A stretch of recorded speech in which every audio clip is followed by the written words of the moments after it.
Okay, we've got a couple of minutes. So, what we've done here, there are some of the teachings from the Anguttara Nikaya, and I lumped them all together a long time ago because they show from one thing it causes another thing, from that thing it causes another thing, and it just shows just how the path works as a sequence. And if the previous factor is not there, then the next factor is not there. So it shows just one thing is necessary before you can experience the next thing. It's something which is very common throughout the Buddha's teachings, like cause and the effect becomes the cause of the next thing, and so on. But anyway, I shouldn't run forward too much because there are still some people coming in. Maybe because of the roadworks at Morley Drive and Constant Street, some people get a bit lost, so we'll give them an extra couple of minutes before we can start today's sutta class. And of course in 2 weeks' time it's our Wesak Day, so because it's Wesak Day that we won't be having a sutta class that day. There's many more activities which we shall be busy with. Okay, I think maybe, let's see, people are coming in here now, so I can begin now. Usually when I give a talk straight from the suttas, usually I do Namo Tassa first of all, just as a mark of respect. Namo tassa bhagavato arahato samma sambuddhassa. Namo tassa bhagavato arahato samma sambuddhassa. Namo tassa bhagavato arahato samma sambuddhassa. Buddhaṃ Dhammaṃ Sanghaṃ Namasami. Very good. So at the end of the new translation which I did of the word of the Buddha, there were some more suttas, small ones from the Anguttara Nikaya, which I also translated. Again, different than you've seen before. And these are the Anguttara Nikaya, if you have a look through it, is a group of suttas, word of the Buddha, but they are arranged according to some numerical order. So the first one I have here, 521, irreverent, this means the 21st sutta in the what we call the fives, the group of fives, where they have maybe 5 hindrances, or 5 powers, or 5 indriyas. Anything to do with 5 is usually put in that group. But also those suttas are very short, and because they're very short, it's wonderful to study them by yourself, but if it comes to a session like this, one sutra is not enough to make a 1 hour or 1 hour and 15-minute class all that meaningful. So because of that, we try and get a group of discourses from the Anguttara Nikaya as to make it more interesting. And these particular ones were put together because you always notice that these show this idea of conditionality, of cause and effect, of one thing being the cause of another, and if that first thing is not there, then the second thing cannot arise. And it's almost as if it's beyond your willpower. If those causes aren't there, doesn't matter how much you strive and will and wiggle, that you cannot get that next part of the causal chain. But later on, one of the last in this group here, the very well-known sutta, that even if you don't will, if you don't make this effort, still when one cause is there, the effect will have to happen. So it's cause and effect, not somebody intervening with, similar to the laws of science, laws of physics. Divine intervention or your intervention will not affect the outcome. So first of all, this is irreverent. Meditators. When a meditator is irreverent and undeferential and their behavior is uncongenial to their fellow meditators, it is impossible for them to fulfill the factor of proper conduct. And the idea of irreverent is like unrespectful, not giving weight, or not, because it's garawa, it means like respect to others. It doesn't always mean respect according to their position, how long they've been in the Sangha, whether they're male, female, whatever. What it really means is you respect one another. So if you come into a hall and there's somebody meditating, doesn't matter who you are, you don't try and make a noise. You respect that they're here peacefully, calmly, and you just try and come in without them knowing that you've come in. So you respect and you revere the fact that they're doing something which is very, very good. And undeferential, obviously, just to defer to those people who now are already here, don't encroach on their space. This idea of sensitivity to the other is what is really meant here, to be reverent and deferential. Giving up your seat, if that you happen to be healthy and somebody else needs a seat more than you do. So little things like that, just basic etiquette. And then you find if you are irreverent and undeferential, then your behavior is uncongenial to your fellow meditators. Congeniality, like friendliness, not harming one another by body, speech or mind. And of course, if you don't have that reverence and deference, then you find it's impossible for them to fulfill the factor of proper conduct, which is quite obvious. But without fulfilling the factor of proper conduct, it is impossible for them to fulfill the factor of a trainee. And this is what they call, for the monks, it's called the Seika Dhammas. It's the training in, again, just proper respect, eating properly, walking properly, not encroaching on others, being sort of good conduct of yourself, not shouting, not interrupting. This is called proper conduct. And its proper conduct is pretty easy to understand. Sometimes one just needs to stand back and see other people's conduct, and then you think, oh my goodness, I've done the same, and it doesn't look good. And it's not sort of helpful. It is not sort of something which I like to see in others, and I don't want to see it in myself. So, without fulfilling the factor of proper conduct, it's impossible for them to fulfill the factor of a trainee. Without fulfilling the factor of a trainee, it is impossible for them to fulfill virtuous behavior. So virtuous behavior, to be fulfilled, is obviously you have to learn and train. Without fulfilling virtuous behavior, it is impossible for them to fulfill right view.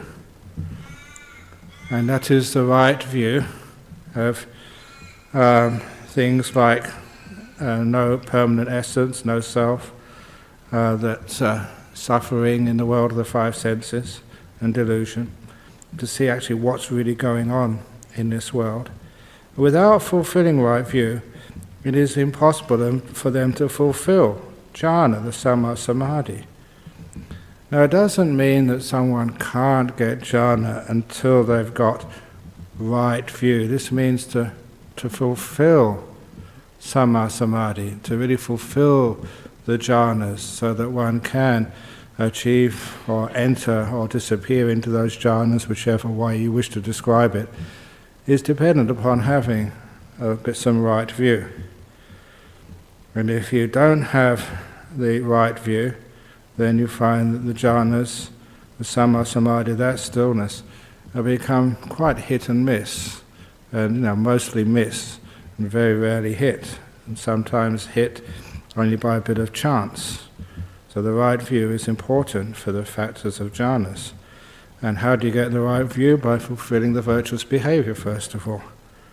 So this is sometimes where the virtuous behavior, the sila, your precepts, that is an important fact, an important cause for seeing things according to truth, and also for fulfilling the deep meditations. But when a meditator is reverential and deferential, and the behavior is congenial to their fellow meditators, it is possible for them to fulfill the duty of proper conduct. Having fulfilled the duty of proper conduct, it is possible for them to fulfill the duty of a trainee. Having fulfilled the duty of a trainee, it is possible for them to fulfill virtuous behavior. Having fulfilled virtuous behavior, it is possible for them to fulfill right view, and having fulfilled right view, it is possible for them to fulfill the jhanas, the samma samadhi. Sometimes the people meditate just through force, and they find they get frustrated. So instead of using willpower to fulfill jhanas, it comes from right view. Where does right view come from? Virtuous behavior. Where does virtuous behavior come from? Doing the duty of a trainee, proper conduct, and right from the beginning here, being reverential and deferential, and being congenial to your fellow meditators. One thing leading to another. Any questions on that short sutta? Yes? Congenial to just meditators or all? It is just to fellow meditators, people on the path. In other words, your congeniality to everybody is a task which is almost impossible. Just as the only thing I can remember is that Roosevelt saying, you can please all the people some of the time, some of the people all the time. You can't please all the people all the time. So the congeniality here.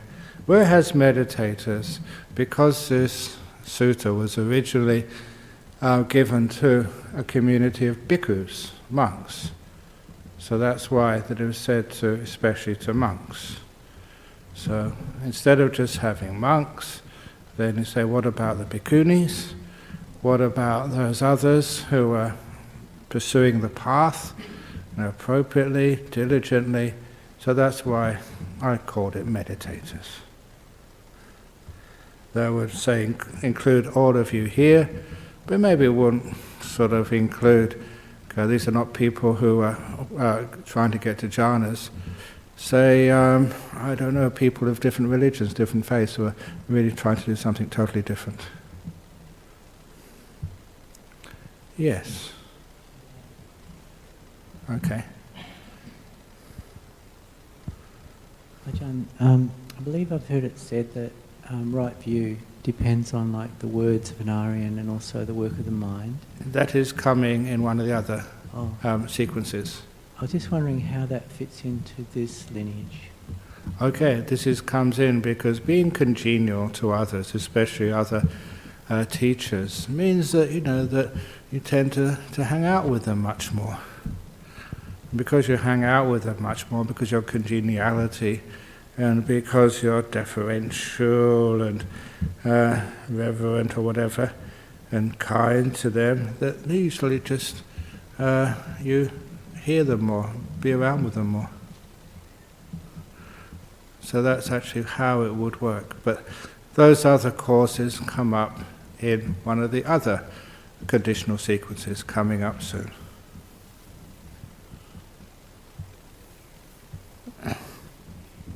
Yeah. Ajahn, what is the duty of a trainee? The duties of a trainee, there are many.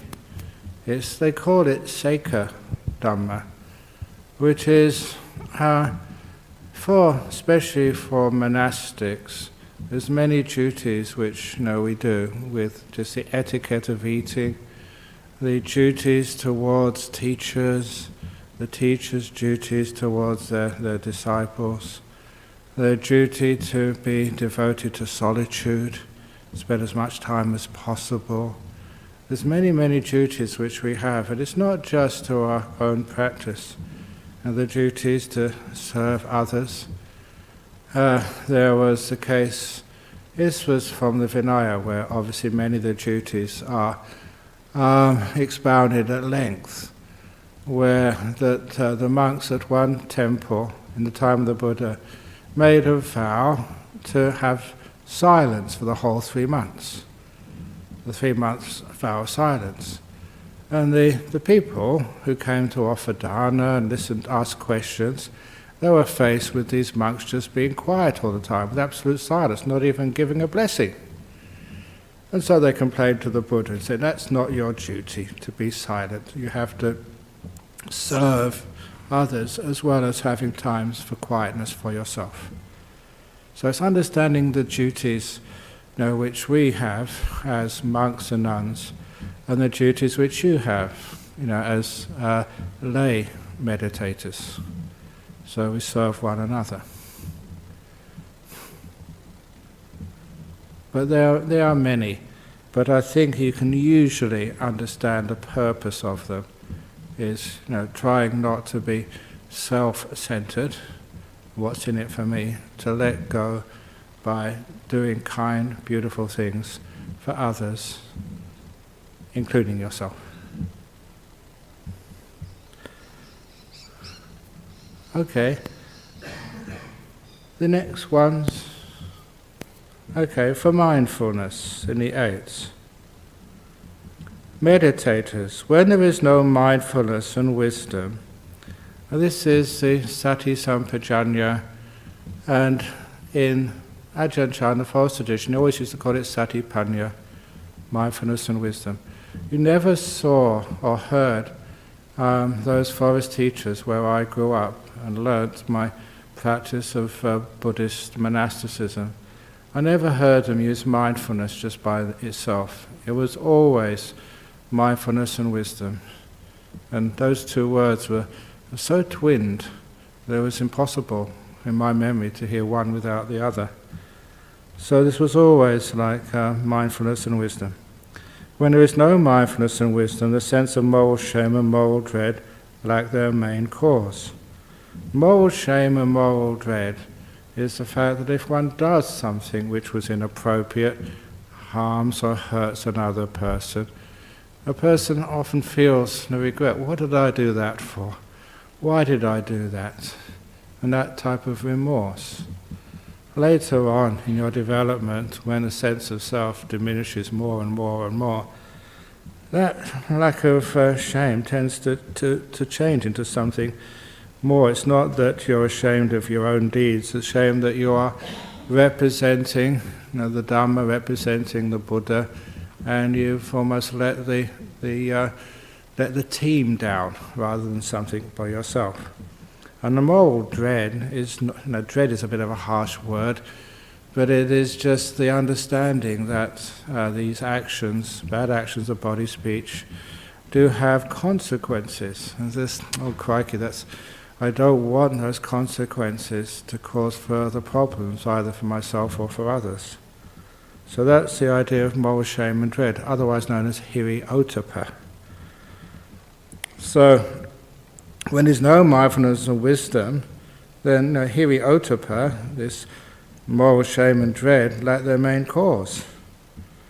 When there's no sense of moral shame and moral dread, restraint of the senses, sense faculties lack its main cause. In other words, anything goes.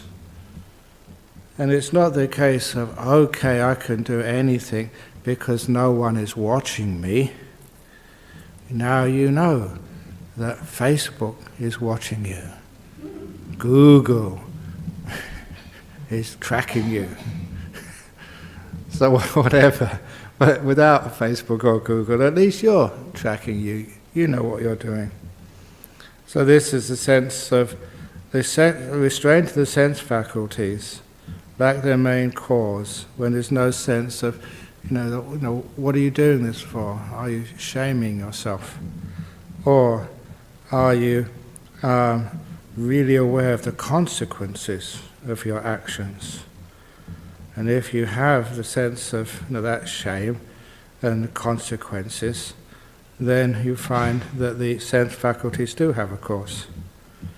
And of course, once you have restraint of the sense faculties, then virtuous, or when you have no restraint of the sense faculties, then the virtuous behavior lack its main cause. So sometimes without that sense restraint, sometimes that sense restraint means, I should explain that in more depth.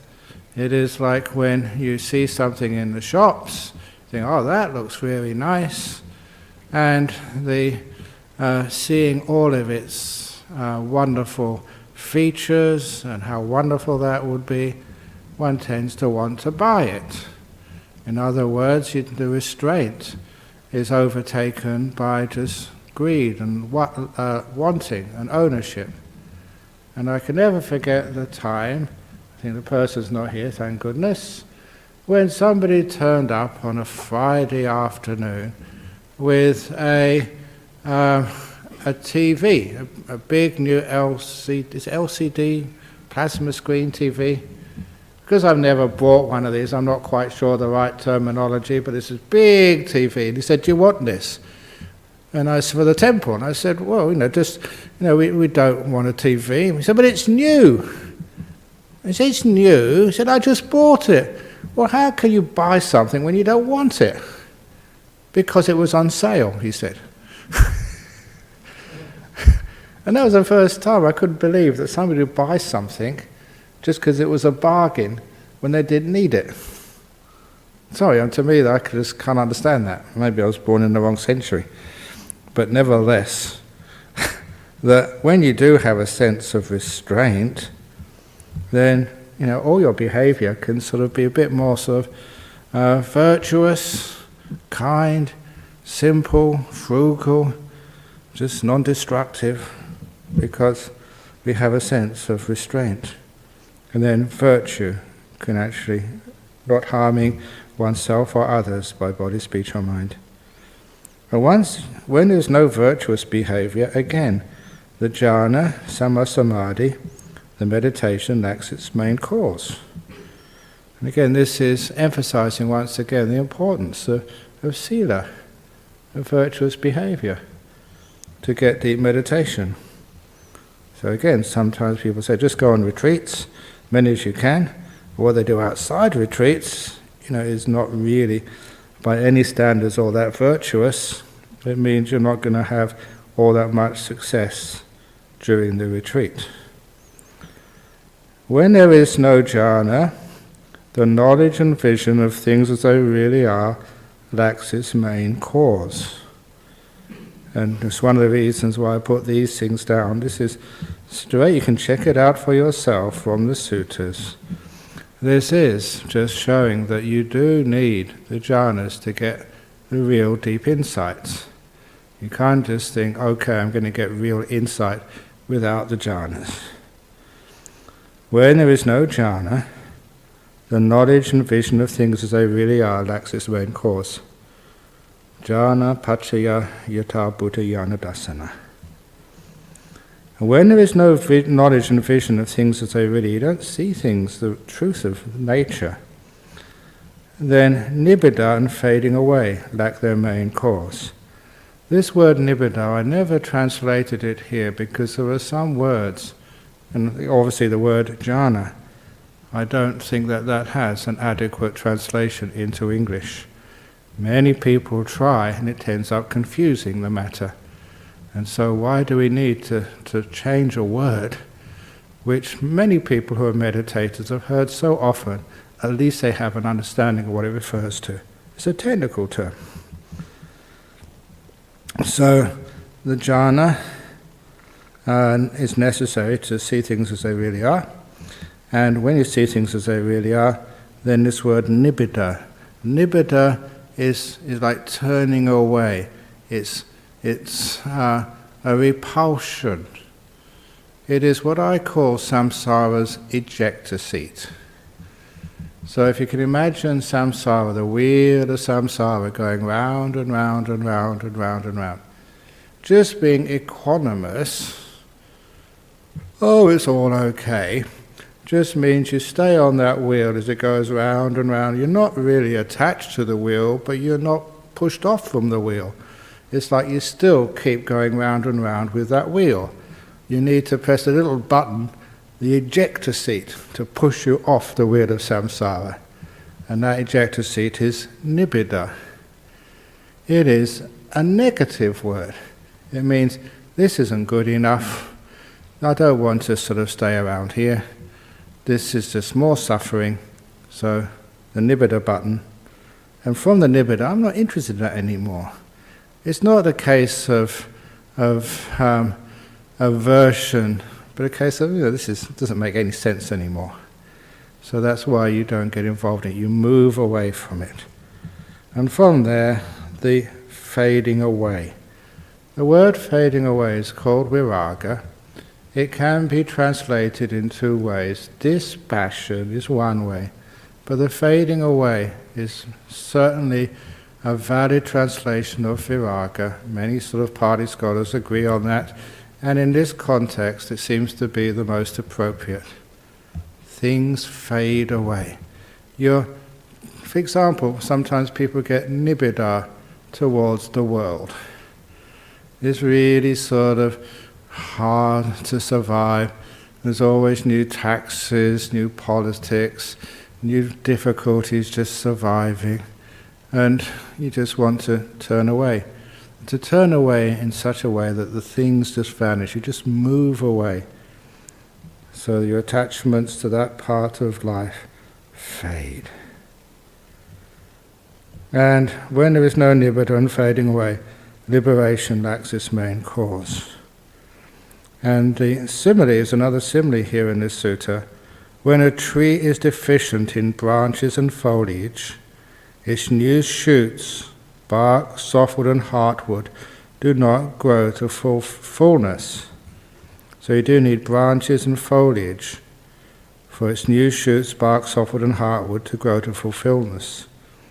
And it is interesting that simile of a tree, branches and foliage, shoots, bark, softwood and heartwood, it has actually been used in other contexts where the heartwood is the liberation, the softwood is the jhanas, and the bark is the virtue. You have to go through the virtue, the sila samadhi of the softwood to get to the heartwood. Meditators, now we have the opposite. When there is mindfulness and wisdom, satipanya, the sense of moral shame and moral dread possess their main cause. You're aware and you're wise and you think, what do I want to do this for? If it's no sense of self, it's just not right for the tradition, the path, that you act in such a way, you speak in such a way.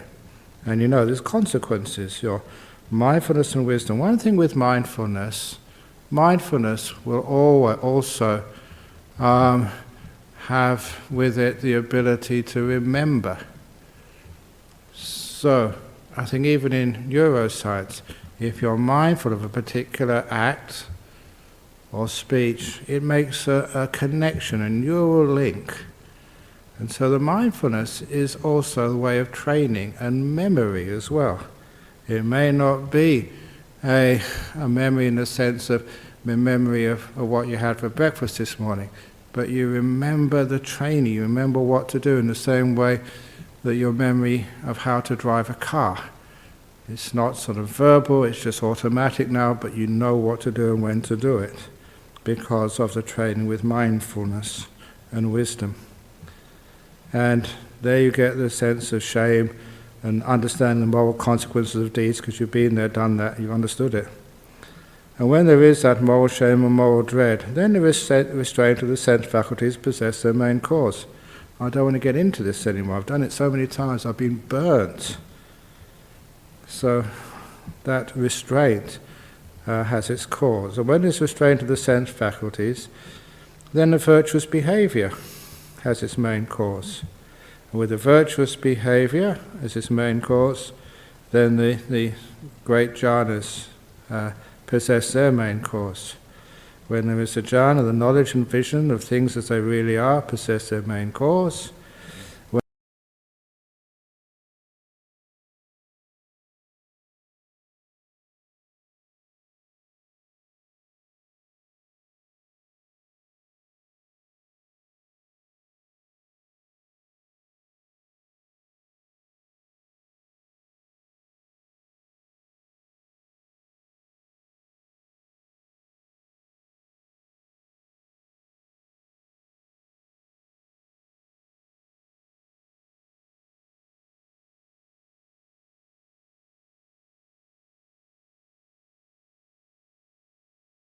Of course, then the shoots and the bark would actually grow. They don't have to decide to grow. It's cause and effect. When there's a virtuous behavior, then these other things happen in due course. Not straight away, but as the tree develops, it will come to fullness.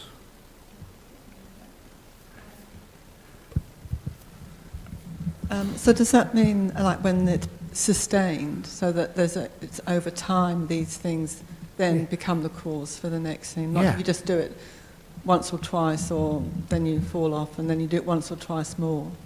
Indeed, sort of it's the simile which they use of a tree is a very good one.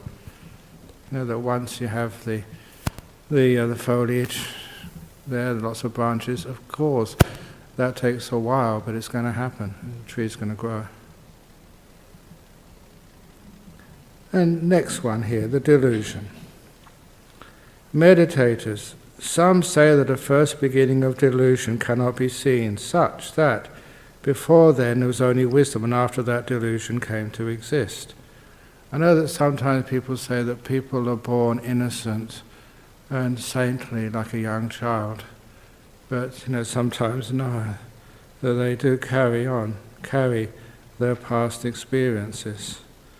So, the first beginning of delusion cannot be seen that before then there was only wisdom, and after that delusion came to exist. This is the idea of like beginnings of things. And it's make a point that instead of focusing on the beginning of things, beginning of worlds and planets and stuff, this is more like talking about the beginning of the streams of consciousness, of beings, which inhabit this stuff. So I did always rail against that in science, where they say the beginning of the world. What do you mean the world? Not just the stuff. It's not just who made the car, but where did the drivers come from? The people sitting in the driving seats of stuff. So in Buddhism they were much more concerned with the beginning of the streams of consciousnesses, which can take rebirth in so many different forms of existence. One of those forms being, say, this planet Earth. So, some say that the first beginning of delusion cannot be seen, such that before then there was only wisdom, and after that delusion came to exist. I say that delusion has a nutriment. Now, the idea of a nutriment, not like a cause you flip a switch, but a nutriment, food, sustenance, which again reinforces the idea of a general, slow, continuous growth. So, just like a tree has its nutriments, which would be like a good soil and water and sun and nothing to disturb it, that delusion, or the 5 hindrances. The delusion, this is avijja, seeing things in the wrong way, has its nutriment, and that's the 5 hindrances. And many of you know the 5 hindrances, the Nirvana, as the wanting in terms of the realm of the 5 senses, aversion, sloth and torpor, restlessness and remorse, and skeptical doubt. And just to go a little bit further in, well, maybe further into that, okay, why not? That when there is a wanting, you see what you want to see. You perceive what you want to see. It distorts sort of perception, which is what we mean by delusion. It's wishful thinking. And the next hindrance, aversion, becomes like denial. You do not want to see what is really upsets you, which is scary. And of course, sloth and torpor, that's where the mind is too dull to see clearly. And the next one is restlessness. You're not focused enough, you're just wandering all over the place.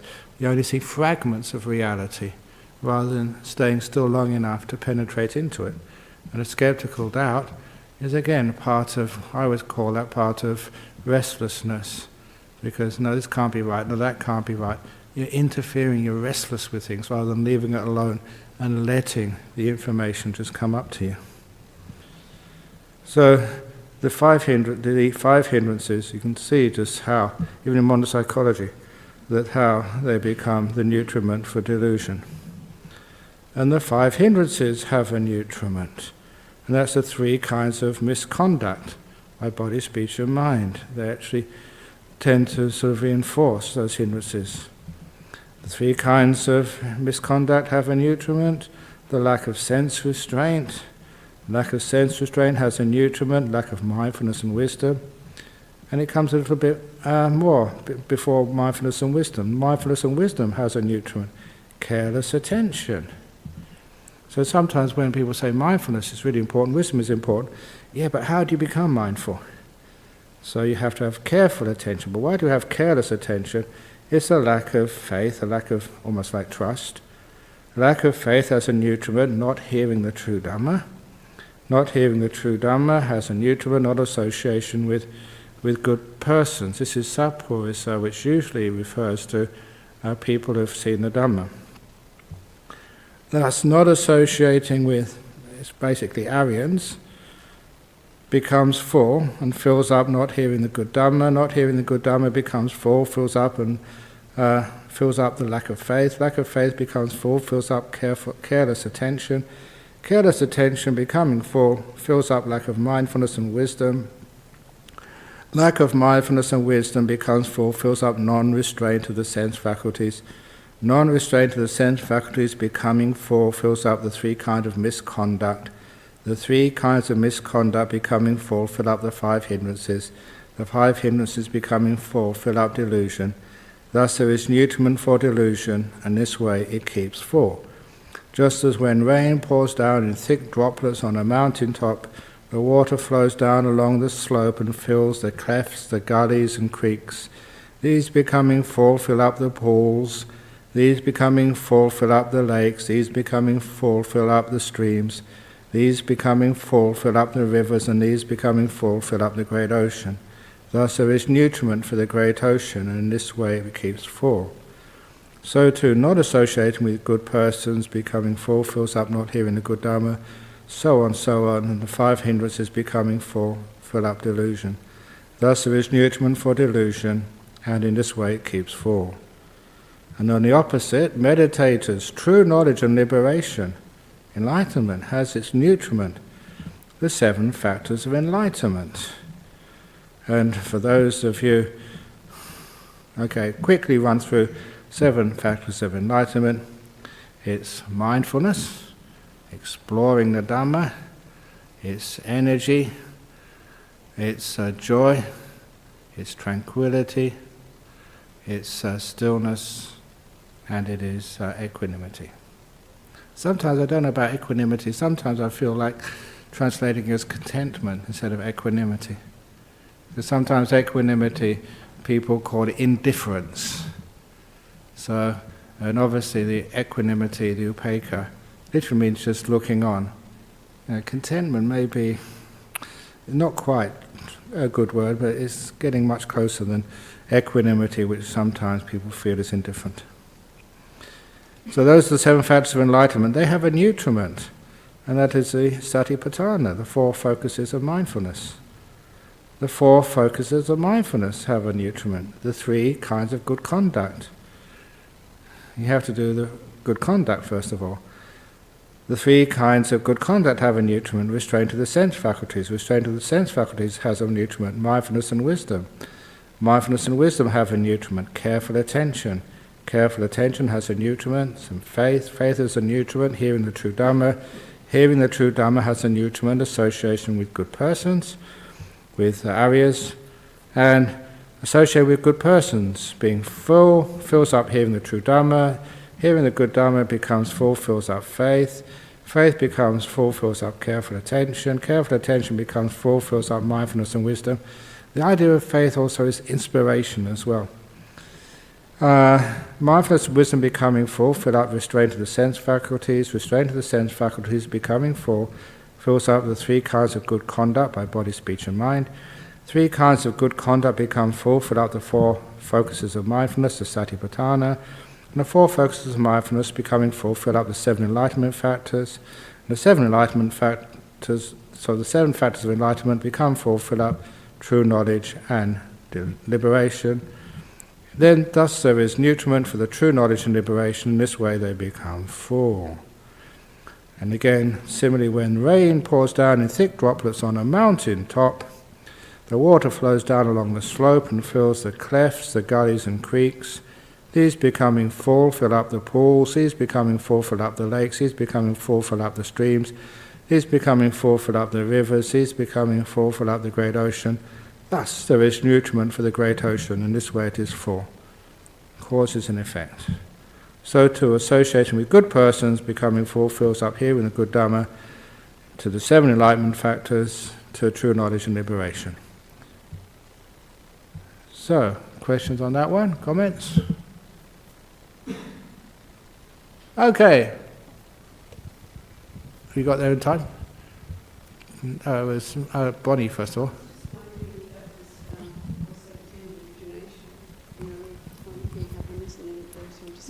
Is one of the most famous of the cause and effect sequences.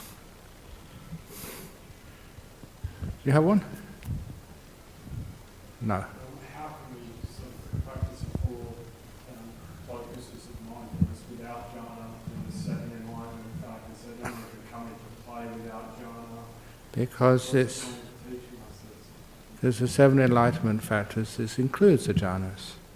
These are fulfilling these things. So further below, this is just one example, and there is some of the other examples are coming as well. So these are not contradictory. If you put them all together, you can see there's quite a very simple, consistent practice, which comes up, I think, just at the end of these. And it's the eightfold path. So first of all, craving. Meditators. Oh, so I did this one already. Incapable. Am I on 1076 now? Where's the 1076? Is it now? Okay. I think this is the same thing. Okay, this is pretty much the same. So let's go to 1076.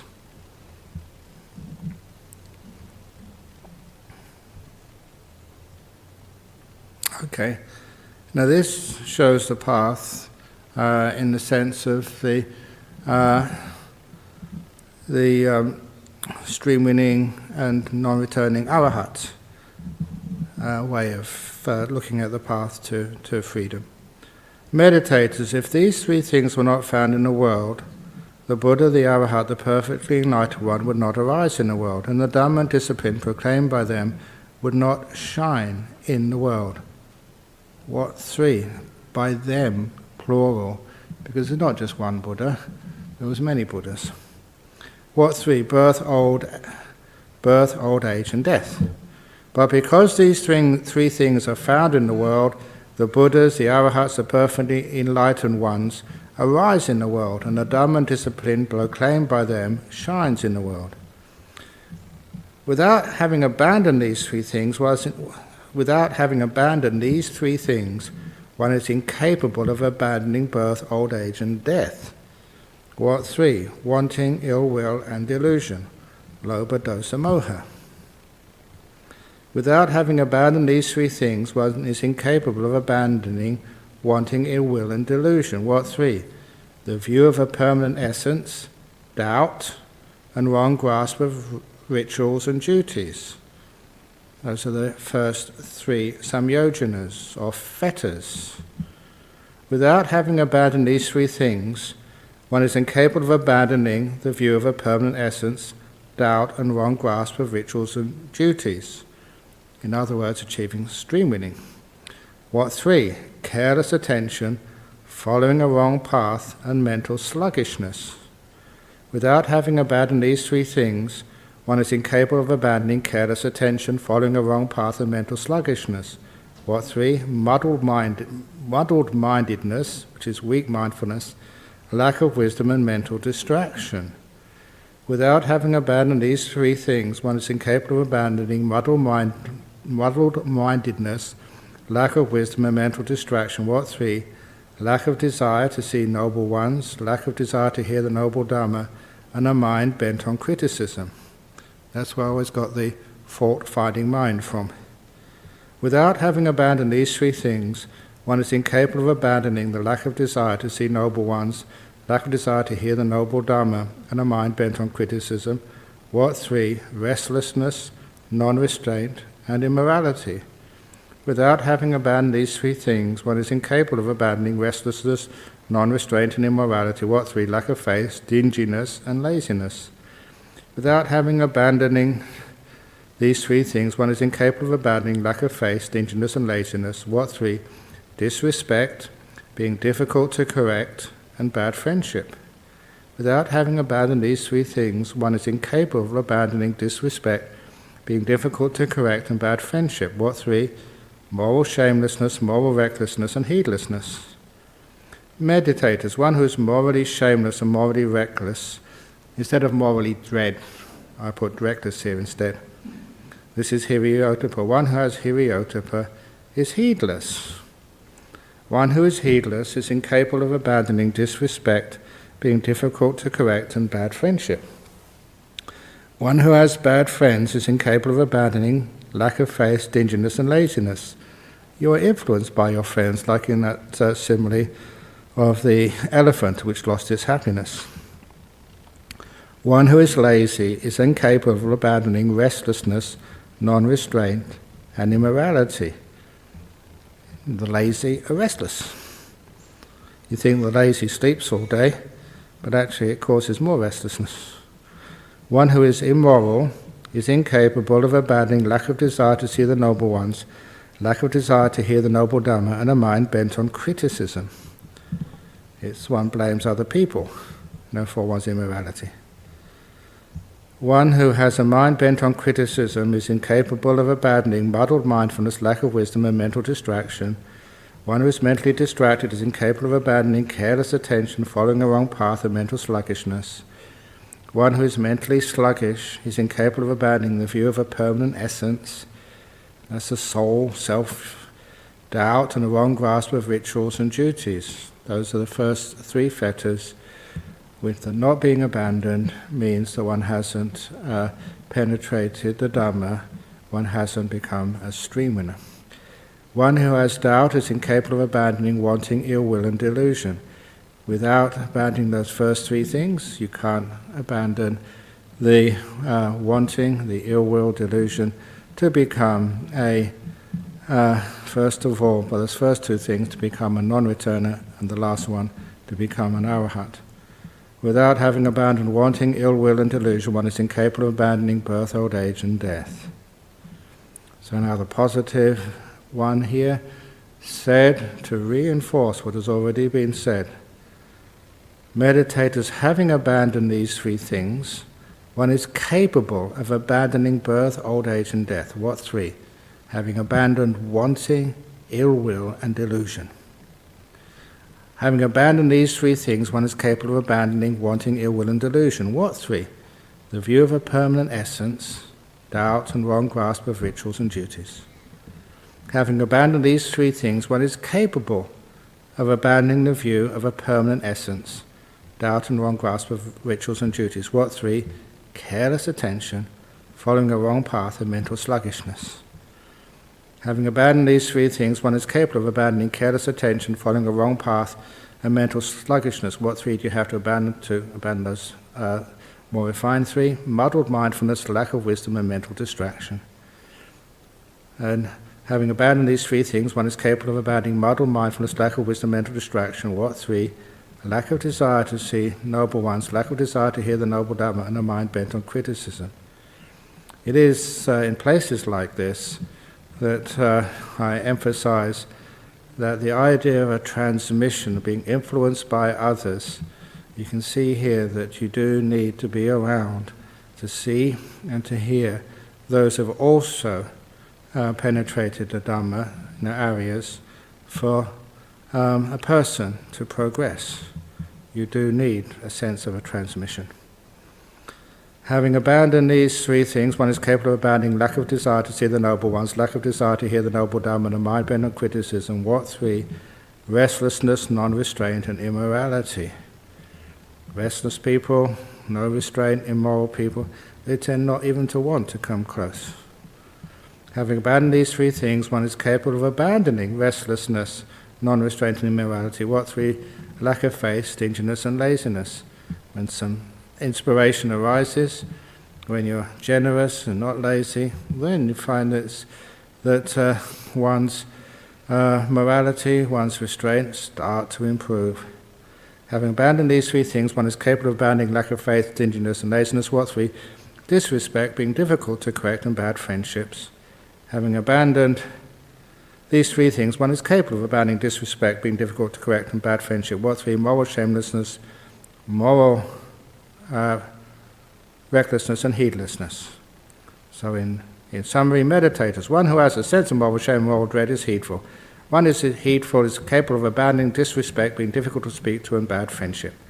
One who has good friends is capable of abandoning lack of faith, stinginess, and laziness. One who is energetic is capable of abandoning restlessness, non-restraint, and immorality. One who is virtuous is capable of abandoning lack of desire to see noble ones, to hear the noble Dhamma, and a mind bent on criticism. One whose mind is not bent on criticism is capable of abandoning muddled mindfulness, muddled-mindedness, lack of wisdom, mental distraction.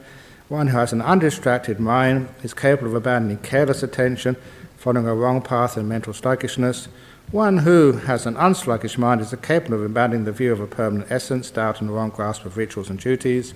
One with the view of a permanent essence, one without the view of a permanent essence, doubt, and wrong grasp of rituals and duties is capable of abandoning wanting, ill will, and delusion. Having abandoned wanting, ill will, and delusion, one is capable of abandoning birth, old age, and death. Questions? Yes.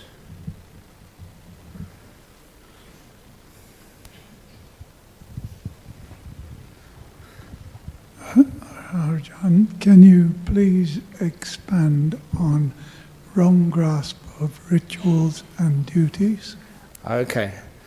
This is the Silabhata Paramasa. This is, sometimes people say, attachments to rites and rituals, by which they want to abandon all rites and all rituals, even things like paying respect to a Buddha, doing some bowing, or even to, say, offering food at the right time to monks. It's just all rituals, all rites. But of course, rites and rituals, they do have a meaning to them. Just saying Namo Tassa before I started this presentation, it just gets, an atmosphere of respect. It's not that rites and rituals are wrong, it's just we want to make sure we understand why we have those rituals, why we have those rites. It is the word sila, bhatta, and paramasa. Sila is precepts, it's virtue. So it doesn't mean that we have to abandon all our precepts, all our virtue. We understand just how it works, what actually is virtue. And sometimes that people say, oh, you know that you should never ever, never ever lie. If you lie, you're a bad person. But then, a lot of times, we know that little story of that wife who told her husband that the man in the next bed having the same operation he was going to have, that his wife, the wife told her husband, oh, Jack is fine, there's no problem, he survived the operation, because he didn't want her husband to be afraid. And he was going to have the heart bypass, and he came so close to dying. Don, remember Don? He used to mostly go over to the Armadale group. But anyway, that he was on the edge of life and death, and probably if his wife had told him the truth, he'd probably have killed him. So was it a good thing? Because his wife asked me afterwards, well, I lied to my husband, and she was so upset, she called me directly after she said that to Bodhinyana Monastery. I picked up because I was so distraught. I lied to my husband, first time in 37 years. And then I sort of said afterwards, well, once every 37 years. But no more than that. So it wasn't like a carte blanche. But what it really was just saying that the sila is the old red traffic lights. You're not supposed to go through the red traffic lights. But if I had a heart attack and you were driving me, please go through the red traffic lights if it's safe. And just seconds count. So all precepts, the sila, if you understand what they're there for, what's even more powerful than the precepts, then you can actually understand why if you break a precept, it doesn't mean we don't want to see you in this Buddhist society, West Australia, ever again. You're not excommunicated. There's something much more important. That's why even for monks, if monks break a precept, we have the ways that we just usually acknowledge to another monk. So I'm sorry, I shouldn't have done that, but I did it. And so I'll be restrained in the future. And that's it. So that's the right grasp of virtue. We don't abandon it and throw it out and just do whatever we want. In fact, we use it for the purposes of restraint.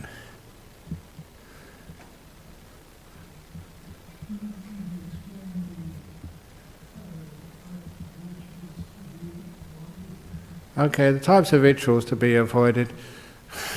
Sometimes I get into trouble with this, but thinking that by just chanting,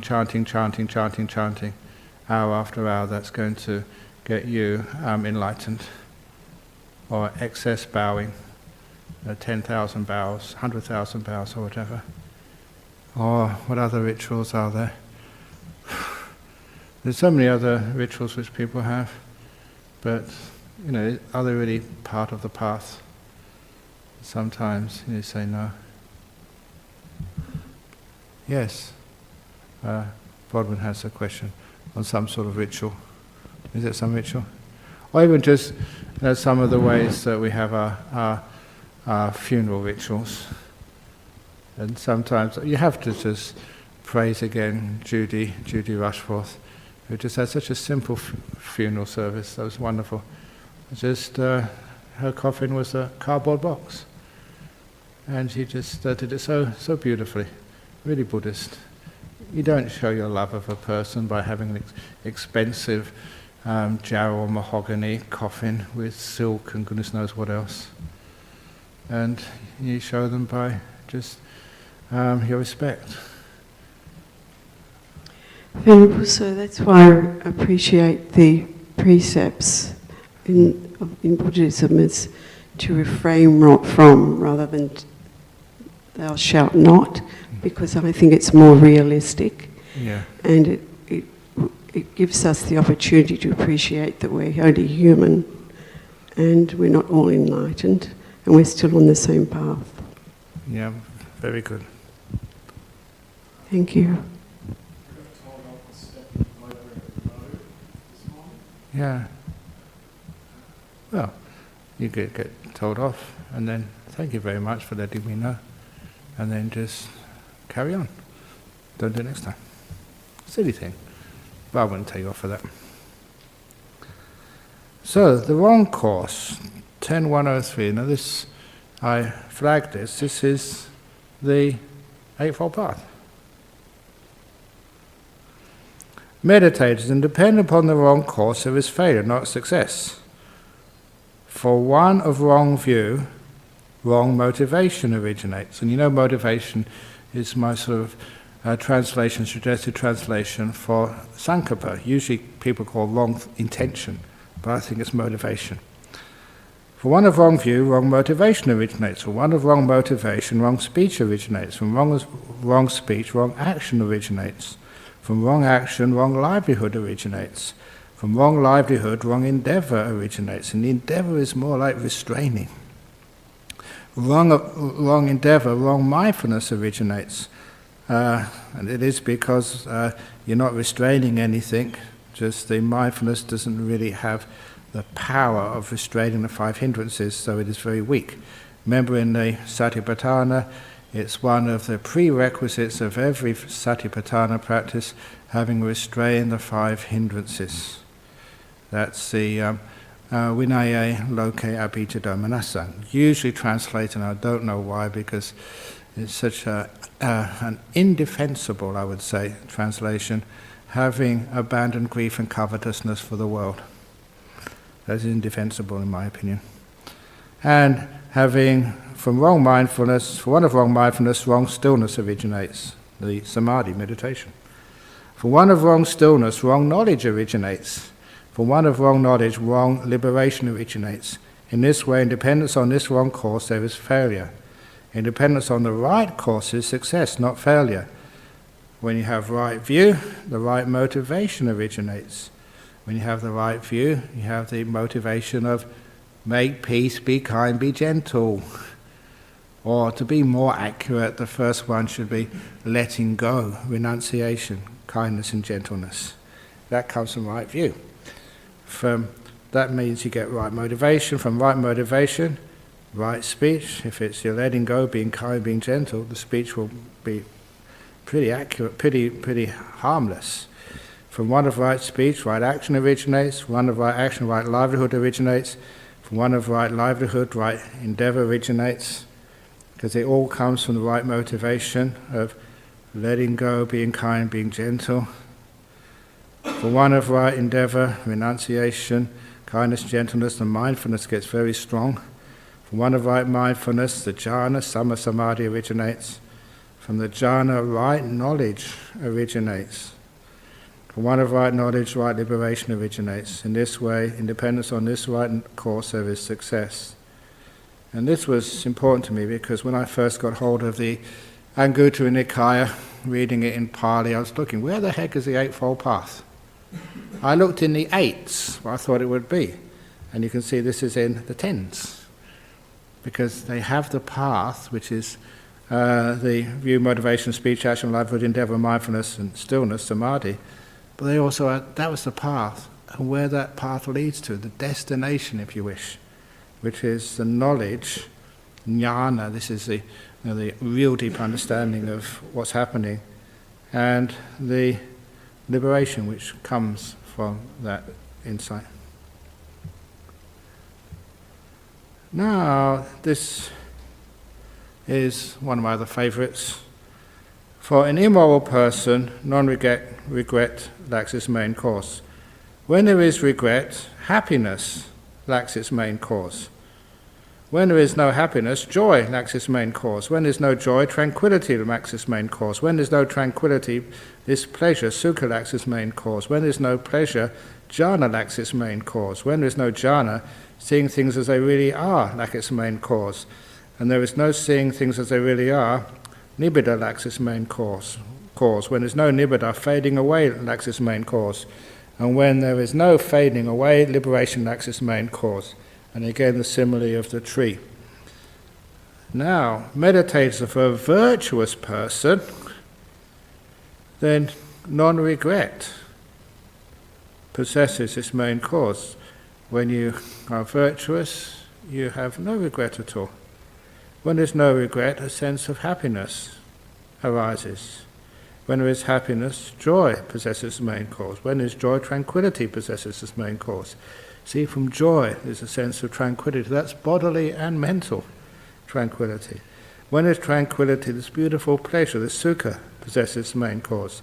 And from the pleasure, jhana possesses its main cause. This is where you often hear, well, the monks know this, I quote this so often, sukhino cittang samadhiyati. From sukha, from happiness, the mind attains samadhi, stillness.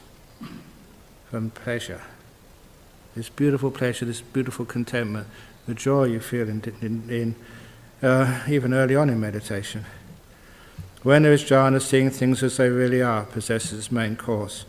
When there is seeing things as they really are, nibbida possesses its main cause. And when there is nibbida, fading away possesses its main cause. When there is fading away, liberation possesses its main cause. And I'm just going to do the last one straight away, because this is one of the ones I'm sure you know by now. I'm sure Ajahn Brahm has taught this, and I teach this a lot. It's the whole idea of stopping your will and just allowing the process to happen. This is a famous Upanishad Sutta. Meditators, when one is virtuous, one does not need to will, let me be free from regret. It is natural that one who is virtuous becomes free from regret. It's a natural progression without will. When one is free from regret, one does not need to will, let me be happy. It is natural that one who is free from regret becomes happy. When one is happy, one does not need to will, let me be joyful, have this piti. It is natural that one who is virtuous becomes joyful. When one is joyful, one does not need to will, let me be tranquil. It is natural that one who is joyful becomes tranquil. You're sort of content, fulfilled, you're happy, you don't need to do very much. When one is tranquil, one does not need to will, let me feel the mental pleasure of sukha. I made a point here, mental pleasure of sukha. It is natural that one who is tranquil experiences that mental pleasure of sukha. That's, the going out and seeing just all the flowers as if they've been shined up, and seeing sort of the skies is so incredibly beautiful, and this beautiful smells of whatever you manage to comes across your eyes, because your tranquility and the energy which comes from that, you have mental pleasure. And when one experiences mental pleasure, one does not need to will, let me enter jhana. It is natural the one who experiences the mental pleasure enters a jhana. From the happiness, the mental pleasure, the joy. One of the reasons why every time people say, you get attached to that jhana, please don't listen to that, go my young. The Buddha said again and again that mental pleasure is the path into the deep meditations. And when one is experiencing jhana, one does not need to will, let me see things as they really are. You don't have to do vipassana. Vipassana does you. It does you in, literally. So, when the jhana happens, you don't need to will, let me see things as they really are. It is natural that one who has experienced jhana will see things as they truly are. When one sees things as they really are, one does not need to will, let me experience nibbida and fading away. It is natural that one who is virtuous experiences nibbida and fading away. And I'll do one little simile here. It was a simile of one of the similes of a blind man who was, somebody went to the village and they were selling this wonderful, you might call it, no, I don't know enough about fashion. They called it Benares cloth, which was the most fashionable and expensive cloth you could get in India at the time, and everyone was buying some, so this blind fellow said, "Oh yeah, I'll take some too." And the salesperson, being very dodgy and immoral, sort of got out a dirty old rag and said, "This is the best of all the cloth which I have." Because he couldn't see it all stained, he got tricked by the salesman and brought it for a lot of money.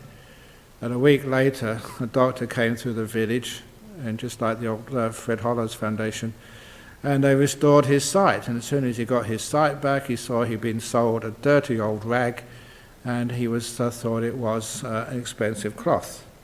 And of course, you would get nibbida towards that cloth, throw it away. Because once you see things as they truly are, your eyes are opened. These things which you thought were really wonderful and good fun, because you were mentally blind, you'll throw them away, and they'll fade away. So when one experiences nibbida fading away, one does not need to will, "Let me realize liberation." It is natural that one who experiences nibbida fading away will realize liberation. That is, enlightenment being a natural process. You don't do it. It does you. It happens. So, any questions or comments?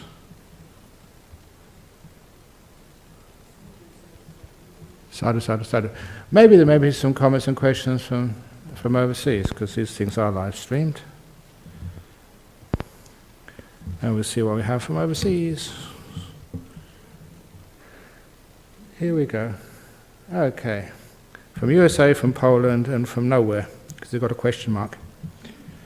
What is your best advice for a solo practitioner who is unable to get to a sangha to best develop mindfulness and wisdom simultaneously? If you cannot get to a sangha physically, at least you can get to the sangha just on YouTube or on talks or on podcasts. So it's wonderful that you can actually do that these days. When it came to, in the commentaries, when they said, well, what does it really mean to be associate with noble ones? And they said, well, the very minimum, to associate with the sutras, to be able to read them, because those are almost like words of noble ones, words of the Buddha, to really get into those, and that's one of the best things. So if you're a solo practitioner unable to get to a sangha, physically, at least you can get to almost like the echo of the Aryans in the sutras, and maybe later on you can go and find a sangha who, look, sometimes people say who was it? Years ago when I went to Singapore, I think Michael Jackson was performing in Singapore, and people were flying all the way from Japan and Hong Kong, and certainly all over from Indonesia to see Michael Jackson in Singapore, and paying a lot of money for that. In other words, they would travel a long distance to see someone who was certainly not an enlightened one.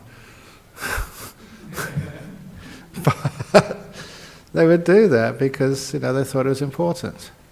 So sometimes, if it really, really is important, sometimes you can make the effort actually to go and visit people who you have confidence and faith in. Of course, you can't always hang out with them, but at least you can visit them and just get some bit of inspiration. And the next one from Poland is mindfulness, the head's narration saying to do good things. How does it relate to consciousness? Is it a means of thinking things through thoroughly? If mindfulness, the head's narration saying to do good things, I don't quite understand this one. Was it that first thing on mindfulness? Just going through my... Oops. I'm not quite sure, but there was one which was called Mindfulness 881. When there's no mindfulness and wisdom, the sense of moral shame, moral dread, like their main cause, is mindfulness the head narration saying to do good things? Okay, how does it relate to consciousness? Is it a means of thinking things through thoroughly? Now, if it's mindfulness, mindfulness is just basically it's an awareness, has to be with some wisdom, but the mindfulness is actually gathers the information. Sometimes I look at the idea of a experiment in science. You're aware, you gather that information, you find out just how the needles in the measurement apparatus moves this way and that way. You keep taking recordings, but as much as possible, without trying to second guess the results, so that you try and gather the information as objectively as you possibly can. And then once you've got that mindfulness, not thinking things through thoroughly, because thinking things through thoroughly is not really thorough. Thinking usually goes around in circles. But it's getting the information so that you can just see things deeper than you saw before. Thinking things through thoroughly, using logic and reason, sometimes goes against against what's really out there. So what I think it is important here, to do good things, mindfulness sees what is happening, and it can soon feel that it doesn't matter what other people say, that if you do this, say you take alcohol or drugs, people say, oh, what's wrong with that?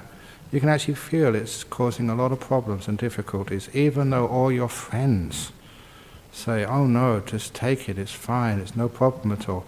You feel from your own awareness that this is something which doesn't feel right. And that not through thinking it through.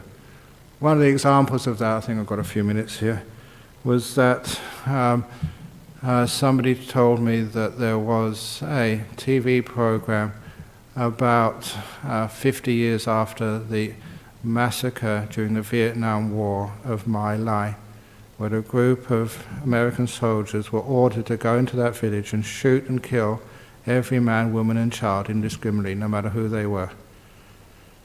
And a journalist saw that, it became big news, and it became a scandal. But 50 years after that, a TV program, it's only anecdotes, I never saw that program myself, they said that one of the people in that military contingent who was ordered into that village to indiscriminately kill men, women and children. One of them was a black African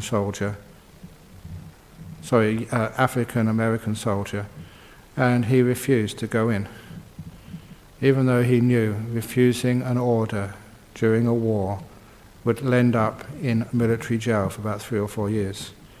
And he's willing to take that unfair punishment, in my opinion, because he felt it was wrong. And when he was interviewed, he was not an intellectual. His education was minimal. He joined the army just to get out of the ghetto, to get a career, to get a life. And that was the only possibility, prospect for him. But even though he wasn't highly educated, he wasn't religious apparently, but he said, I just could not do that. It was wrong. I felt it was wrong. He did not think it through thoroughly. Because sometimes those thoughts can deceive us. Instead, he felt it, mindfulness and wisdom, far more powerful than thoughts. So anyway, the last question here. How does the Sangha avoid social rigidity or legalistic behavior norms that might itself impinge on enlightenment? That's an interesting question. How does the Sangha avoid social rigidity? Not quite sure in what form social rigidity you mean. But there are times when the social, I don't know if you can even call it hierarchies, the hierarchies, that who's a senior, who's a junior, There are times when that is irrelevant, when the monks sit together and we don't know who's senior, who's junior. We're just good friends. And I learned that when I went to visit probably the fiercest of all the monks in Thailand, Ajahn Brahm. And just after work, all the monks, novices, whoever was there, sit around in the dying shed having a cup of tea. And Ajahn Brahm would come, and he would take sometimes the lowest seat and just chat as if he was just an old friend rather than such a senior teacher. Ajahn Chah would sometimes be the same. So social rigidity, legalistic behavior, the legalistic behavior of monastics, if you have a look at it, has so many loopholes, so many ways of you can interpret it this way and interpret it that way. And because of those legalistic loopholes, sometimes it is not sort of hard. In fact, it's not so much legalistic as common sense. For example of that, as a monk, you may know this, you've hung around monks for such a long time. The equivalent is for bhikkhunis as well, for nuns. We can't have an interview in private with a member of the opposite gender. So, you may really say, I need to talk to you, Ajahn Brahm, in private about this. So imagine if, I went into the closed office with you and talked to you, for 30 minutes, an hour, and after that hour you came out with a nice smile on your face, totally innocent, but, because some people have malice in them, unfortunately, that they say, oh yeah, we know what you got up to in you two over in that room, and there's no way that you can defend yourself. So that's one of the reasons why the Buddha has set up these legal procedures. Monks, you have to be careful. Not everybody has your best will at heart. So defend yourself just by making sure you're never alone in uncompromising situations. So and that means that these days there is a huge problem with sexual harassment, people who given opportunities and their defilements take them over and they do some terrible things. So the legalistic separation in our Vinaya of Theravada has actually turned out to protect us in ways which at the time I could never imagine. So sometimes it's just being restrained and being cautious. And that's actually just a lot of what we see, not rigidity or legalistic, but after a while, if you live in a celibate community, those are really required. And it doesn't impinge upon enlightenment at all. It just helps by allowing a person to be apart from things which could give temptations. So one of the other things which I remember learning from Ajahn Mahabodhi, he said, never have expensive things. And if there are expensive things, just in a monastery, just, don't allow people to be tempted. So we do have things like donation boxes, but make sure that they're emptied out or they're locked. Because if you leave money lying around, it's going to tempt someone sooner or later. And he was saying that if you leave money lying around, you also make bad karma in the sense that you're making it available and tempting sort of other people to break their precepts. So that's, I thought that was an interesting take. That, you close your windows so burglars don't get tempted to come in. We try to do that. We're not always all that good at it, because I do remember that once when I was being driven into, I forget what we were doing, but it wasn't enough time to get back to Bodhinyana Monastery. So a certain person parked our monastery vehicle. It was in, I think, Wellington Street, James Street or somewhere in Northbridge. and to go to lunch on the opposite side of the road.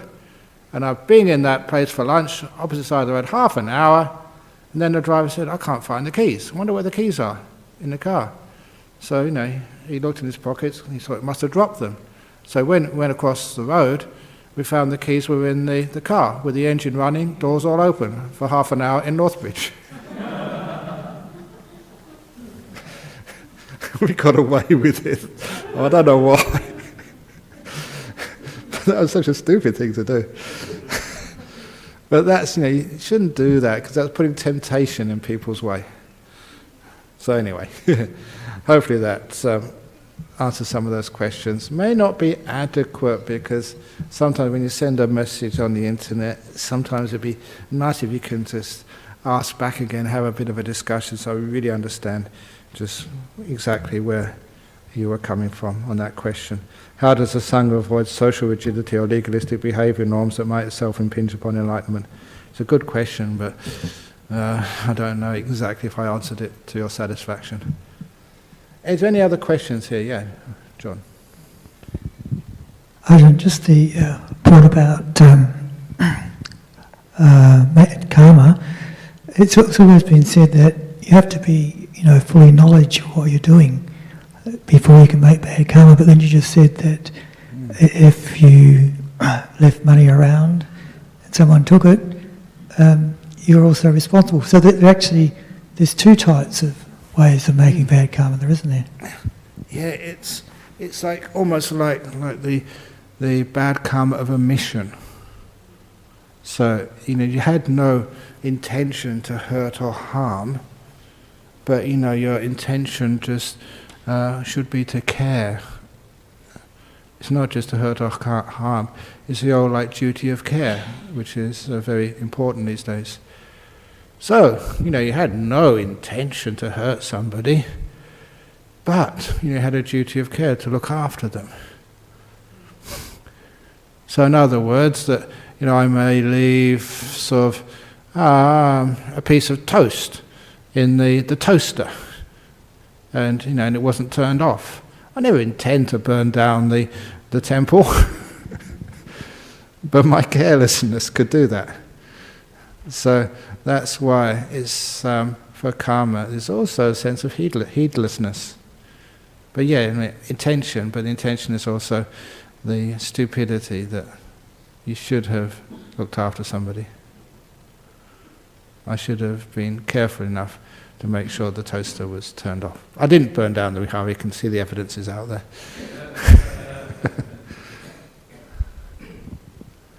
Okay, so it is 4:30 now, so it's time that we should pack up. And thank you everybody from overseas for joining this teaching today, and also for all the mothers. Happy Mother's Day for everybody. Let's do that. Happy.